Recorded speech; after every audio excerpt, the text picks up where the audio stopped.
여러분이 경건이라고 하는 것은 헬라어의 유세베이안이라고 하는 단어를 씁니다. 앞에 나와 있는 유라고 하는 것은 좋다라고 하는 뜻이에요. 좋은, 좋다. 세베이아라고 하는 단어는 예배라고 하는 단어예요. 그러니까 좋은 예배라고 하는 것이죠. 그러니까 경건은 무엇과 관계 있냐면 예배와 관계가 있어요. 우리가 예배를 잘 드리는 것이 경건의 첫 출발이라는 거예요. 그러나 이 예배를 통해서 하나님의 은혜를 받고 여러분 여기에서 머무는 것이 아니라 사회에 나가서 경건의 능력을 나타낼 수 있는 것까지 가야 바로 참된 경건입니다. 그래서 예배 잘 드리는 것, 이 안에서 예배 잘 드린 것만이 경건이에요. 그것은 첫 출발입니다. 여기에서 말씀을 듣고 기도를 하고 찬양을 올려드리고 우리도 찬양을 부르고 하는 것들이 쌓여서 우리의 내면 안에 믿음, 영성이 생기면 그 기준으로, 그 경건의 그 기준으로 세상을 살아가는 것까지가 바로 이 경건, 이 유세베이 안에 담겨져 있는 뜻이에요. 이 안에서 예배 잘 드리는 것만으로 이야기하지 않습니다. 첫 출발이죠. 그러나 경건은 그렇게만 또 설명되고 있지 않고요. 여러 가지로 설명되고 있어요. 경건은 살아계신 아버지 하나님을 철저하게 의식하는 삶, 이것도 경건이에요. 내가 순간순간 살아가면서 하나님이 살아계시다라고 하는 것을 철저하게 의식하게 될 때 내가 나의 행동을 조심하게 되죠. 그리고 하나님의 뜻을 구하고 아는 것, 그것도 경건이에요. 하나님의 거룩한 성품을 닮아가는 그 과정, 이것도 경건이에요. 여러분, 저 권사님 참 경건한 분이셔 라고 이야기할 때 그분에게 느껴지는, 풍겨지는 신앙의 품격을 이야기하는 것이죠. 근데 그 신앙의 품격은 하루아침에 되어지는 것이 아니고요. 그분이 한평생 예배드리며 신앙생활하면서 쌓아왔었던 말씀과 기도와 영적 체험이 그분의 내면에 있다가 외적으로 표현되는, 향기와 같이 표현되는, 풍겨날 때 저분은 참 신앙의 품격이 있다, 경건한 분이다 라고 그렇게 이야기하는 것이죠. 하루아침에 되는 것이 아닙니다. 경건은 아주 다양하게 설명할 수 있어요. 근데 야고보서 1장 26절부터 27절은 경건을 세 가지로 설명하고 있습니다. 우리 한 목소리로 합독해 볼까요? 시작. 누구든지 스스로 경건하다 생각하며 자기 혀를 재갈 물리지 아니하고 자기의 마음을 속이면 이 사람의 경건은 헛것이라. 하나님 아버지 앞에서 정결하고 더러움이 없는 경건은 곧 고아와 과부를 그 환난 중에 돌보고 또 자기를 지켜 세속에 물들지 아니하는 그것이니라. 아멘. 이 야고보서 1장 26절부터 27절에는 참된 경건의 세 가지를 이야기하고 있는데 그 첫 번째는 언어가 깨끗하고 절제된 사람이에요. 여러분, 절제를 나눌 때에도 생각과 언어를 절제하라고 말씀드렸죠. 이 언어라고 하는 것이 성숙한 그리스도인의 정말 중요한 척도 같아요. 야고보서에도 나와 있고요. 성경의 여러 곳에서도, 특별히 잠언서를 잘 읽어보시면 하나님의 사람들이 가져야 될 가장 중요한 신앙의 덕목이 뭐냐면 언어 사용이에요. 언어 사용. 오늘 야고보서에서도 그렇고요. 왜 그러냐면 언어가 무너지면 다 무너집니다. 언어의 파괴성이 있기 때문에 그래요. 언어는 모든 것을 살리기도 하고 죽이기도 해요. 특별히 언어는 모든 것을 무너뜨릴 수 있는 파괴적 힘이 있어요. 그러나 사람을 살리는 힘도 언어에 있죠. 여러분 경험해 보시지 않았어요? 자녀를 훈계하다가 처음은 조용조용 시작하다가 그 자녀의 태도 때문에 화가 나가지고 내 스스로 막 화가 나서 더 화를 내면 막 나쁜 언어를 쏟아부으면 누구 감정이 상해요? 제 경험상 우리 아들, 딸들은 끄떡도 안 하더라고요. 화를 내고 있는 나만 계속 상처를 입는 거예요. 내가 왜 그러냐면 내 목소리, 내가 내뱉은 말을 내가 먼저 가장 듣고 내 안에 심겨지기 때문에 그래요. 내가 먼저 무너지더라고요. 그러니까 성숙한 그리스도인에게 있어서 가장 중요한 것 중에 이 야고보서는 이 언어의 절제라고 이렇게 이야기하고 있어요.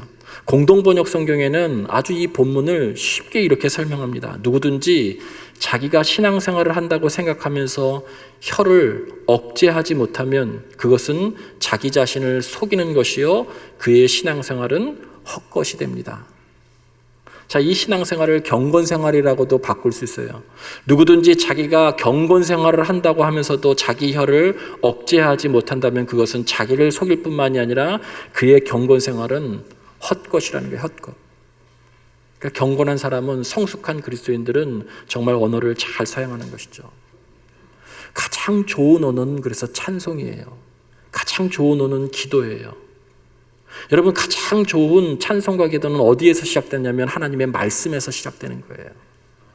말씀을 정말 많이 소리내서 읽으신 분들일수록 기도를 정말 하나님 뜻에 맞게 또 잘할 수 있는 거예요.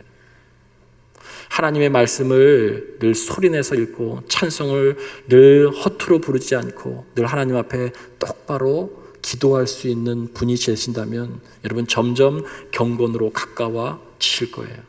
그리고 그 안에 부정적인 언어, 파괴적인 언어들은 점점 사라질 것입니다. 경건한 사람은 언어 사용을 잘하는 사람들이에요. 두 번째, 경건한 사람은 오늘 야고보서에 보면 환난 중에 있는 이웃을 돌보는 사람이에요. 여러분, 경건은 내적인 하나님의 성품을 닮아서 그 내적인 하나님의 성품이 외적으로 표현되는 거예요. 경건한 사람은 하나님이 원하시는 일을 하는 사람들이에요. 오늘 여기 야고보서에 보면 하나님 아버지 앞에서라고 시작하고 있어요. 하나님 아버지 앞에서 정결하고 더러움이 없는 경건은 이렇게 나와 있어요. 하나님 아버지 앞에서 정결하고 더러움이 없는 경건은 곧 고아와 과부를 환난 중에서도 돌보는 것이라는 거예요. 하나님이 하실 일을 하고 있는 사람들, 그 사람들이 경건한 사람이라는 것이죠. 이웃을 외면하지 않고 소외된 이웃을 늘 생각하고 돌보는 사람들, 경건한 사람들이에요. 세 번째, 야고보서에서 이야기하고 있는 경건은 자기를 지켜 세속에 물들지 않는 것. 세상이 악하고 악한 가치에 악한 기준들이 있고 세상에 악한 문화가 있었을 때 하나님을 믿는 신앙의 가치, 말씀의 가치를 계속 끝까지 지켜내는 사람이 경건한 사람이라는 거예요. 그것을 위해서는 경건의 훈련이 반드시 필요해요. 여러분, 세상이 왜 이렇게 혼란합니까? 물론 늘 세상은 혼란했지만 저자 살아온 이 삶의 여정 가운데 이토록 이 세상이, 우리 한국 사회가 혼란하고 무질서하고 지금 이렇게 고통스러운 것은 없는 것 같아요. 이토록 분열되어지고. 뭐 때문일까요? 미가 선지자가 사역했었던 이 미가서 7장 2절에는 그 시대 때도 우상 숭배가 가득하고 나라가 부패했고 국룰이 분열됐고 점점 나라가 정말 무너져 내려갈 때 미가 선지자는 이렇게 외쳐요. 미가서 7장 2절 말씀에 경건한 자가 세상에 끊어졌고 정직한 자가 사람들 중에 없도다. 경건한 자가 세상에 끊어졌고 없다는 거예요. 정직한 사람이 사람들 중에 찾아볼 수 없다는 거예요. 여기에서 이야기하고 있는 경건이라고 하는 것은 하시드라고 하는 히브리어인데 하나님과의 관계를 의미해요. 정직한 자라고 하는 것은 야사르, 사람과 사람 사이의 관계를 의미해요. 미가 선지자는 다르게 이야기하잖아요. 이 세상이 혼란스럽고 이 사회가 분열되고 이 사회가 이렇게 어렵게 된 것은 경건한 사람이 없기 때문에 그렇다는 거예요. 정치가 잘못되고 경제가 어떻게 어렵고 세계 질서가 어떻고 이런 것들은 다 현상이지 가장 근본적인 이유는 무엇이냐면 경건한 자가 세상에 끊어졌다는 거예요. 하나님과 올바른 관계를 가지고 있는 사람이 없기 때문에 그렇다는 거예요. 여러분, 우리나라에 기독교인들이 얼마나 많습니까? 우리나라의 기독교인들의 수를 얼마나 많이 그동안 자랑하면서 살아왔어요. 그렇게 많은 그리스도인이 있음에도 불구하고 사회는 왜 이렇게 혼란스럽고 분열의 양상을 띠고 있고 서로에 대해서 이렇게 대적하고 있는지 미가 선지자는 똑같이 지금 이야기하고 있어요. 경건한 자는 세상에서 끊어졌기 때문에 그렇다고.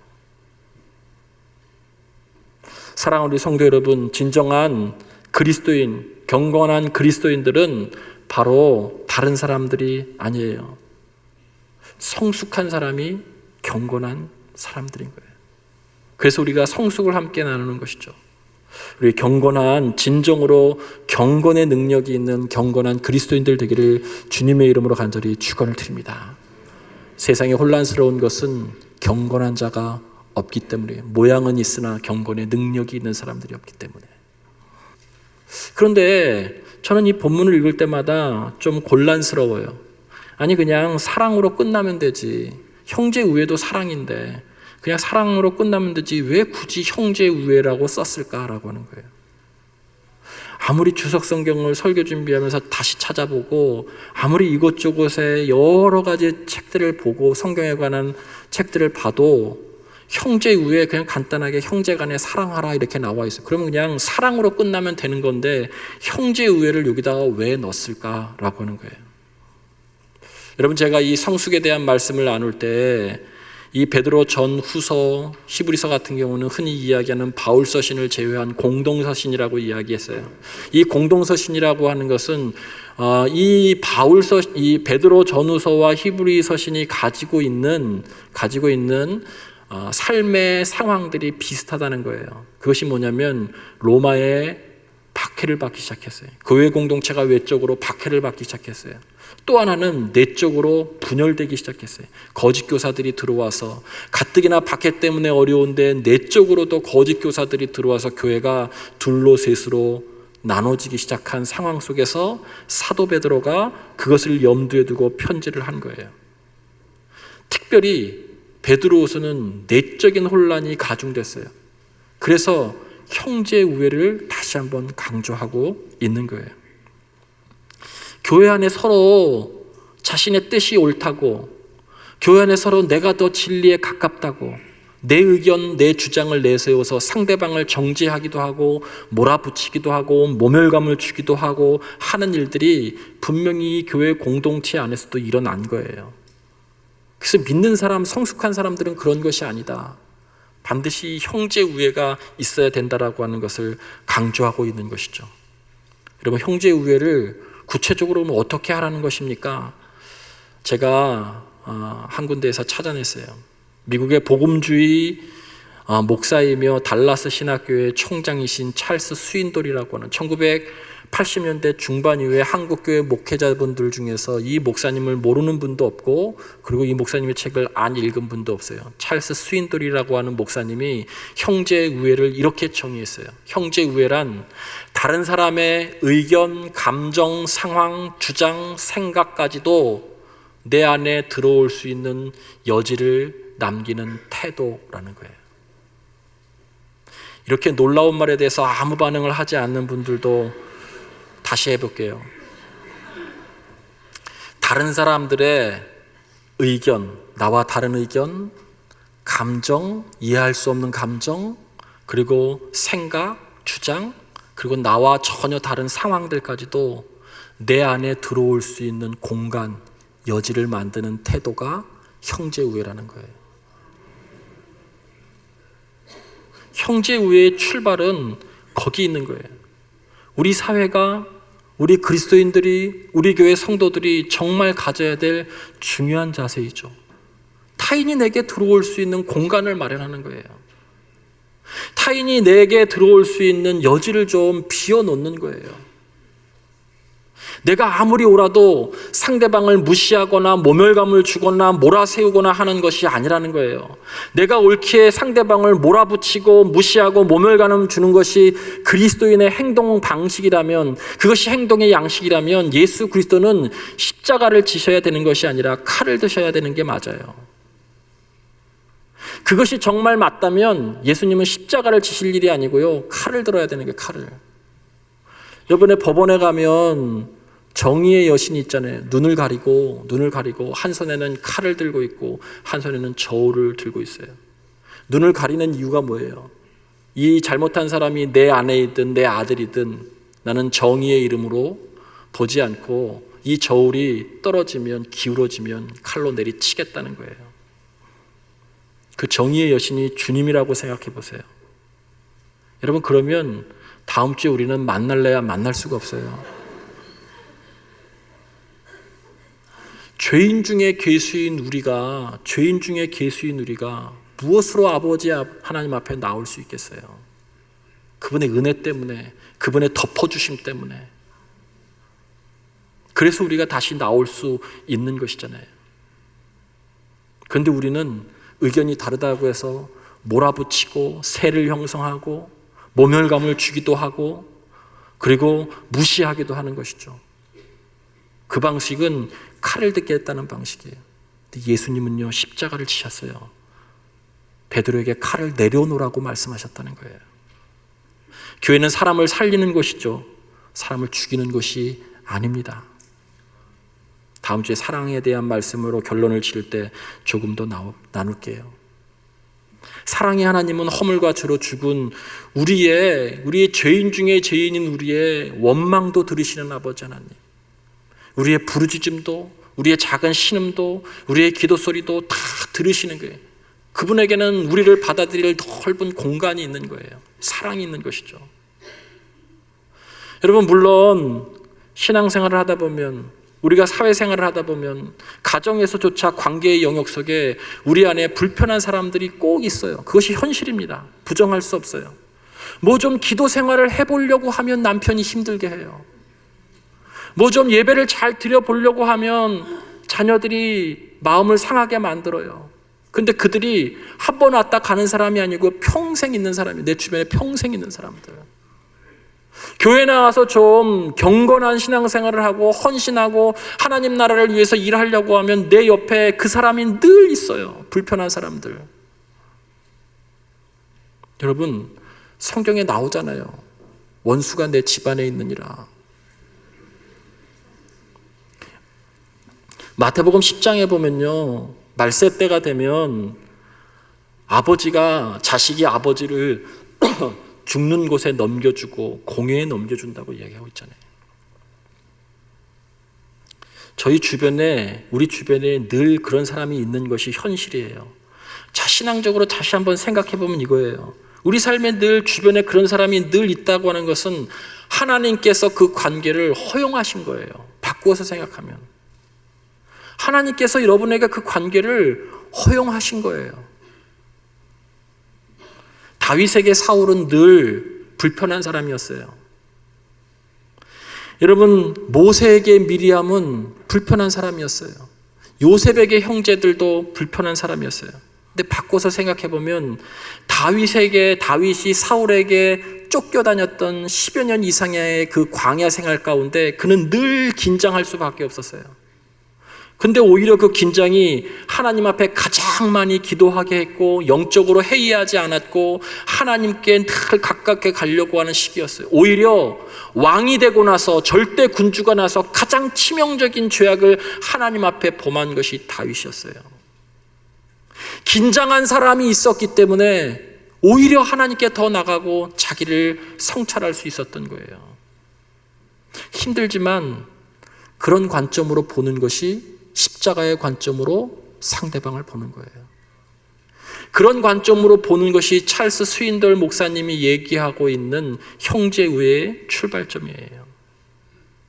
모세가 구스 여인을 취했을 때 여동생이 미리암이 모세를 뭐라고 하잖아요.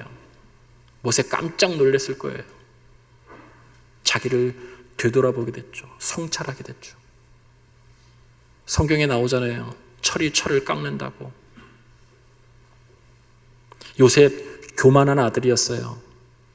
그런데 형제들이 그 교만한 그 동생을 낮춰버려요. 구덩이에 매몰시키고 죽을 지경에 이르게 해요. 근데 그 과정 속에 요셉이 깨달은 것은 이 세상에 이렇게 어려운 사람들이 많구나라고 하는 것을 감옥에서 깨닫게 된 거예요. 우리 형제들도 이런 마음이었겠구나.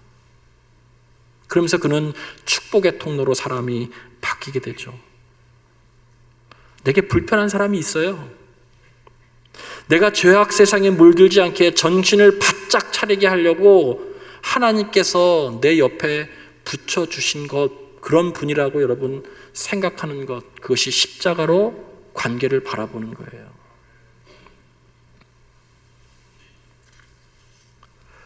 성경 말씀, 이 성숙에 대한 말씀을 드리 첫째 주에 부연 설명하면서 히브리서 5장 12절 말씀부터 14절까지 말씀을 함께 나눴어요. 도대체 성숙한 그리스도인과 미성숙한 그리스도인들을 어떻게 성경은 설명하고 있는가? 히브리서에 보면 어린아이들은 미성숙해서 자기중심적이어서 늘 부드러운 음식만 먹으려고 한다는 거예요. 그러나 장성한 사람들, 그리고 성숙한 그리스도인은 단단한 음식을 먹는다는 거예요. 도대체 단단한 음식이 뭘까? 성경에서 한번 확인해 보겠습니다. 우리 다 함께 마지막으로 한번 합독해 볼까요? 히브리서 5장 12절부터 14절까지 말씀에, 자, 화면에 있습니다. 크게 한 목소리 합독합니다. 시작.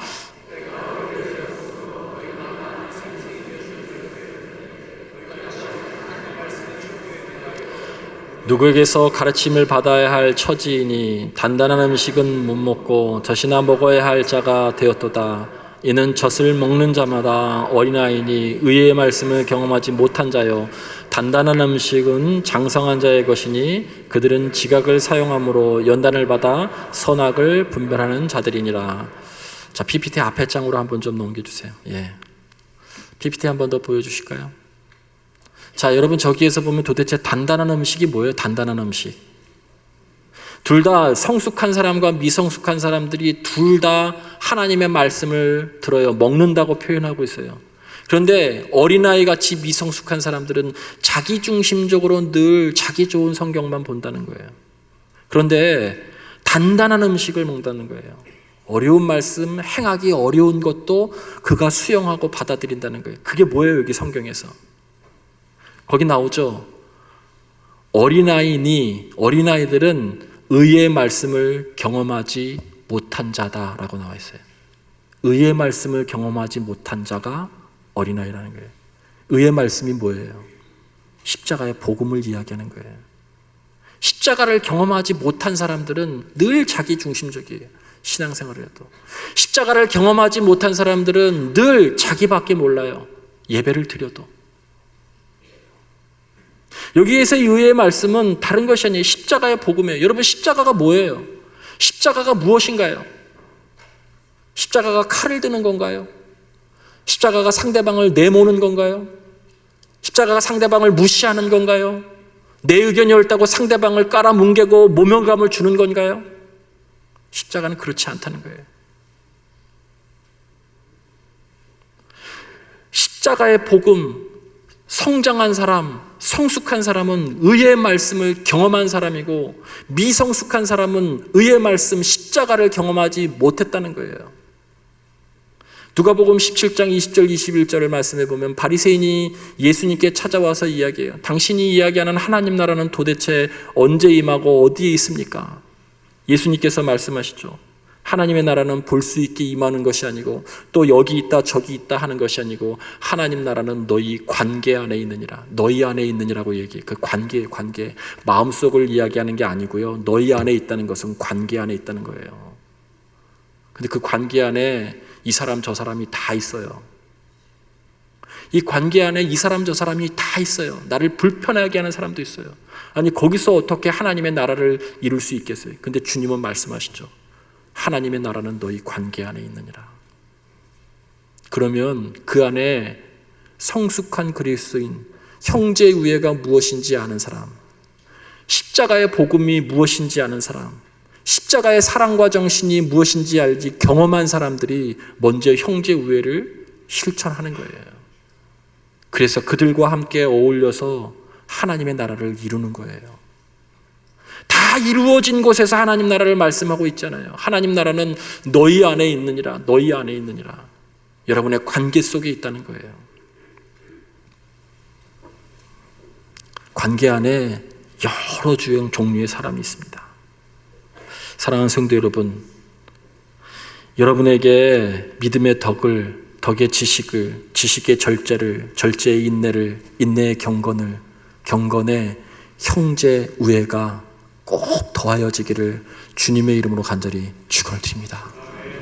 형제 우애가 더해지기를. 십자가의 사랑을 아는 사람들만이 진정한 형제 우애를 할 수 있는 사람들이에요.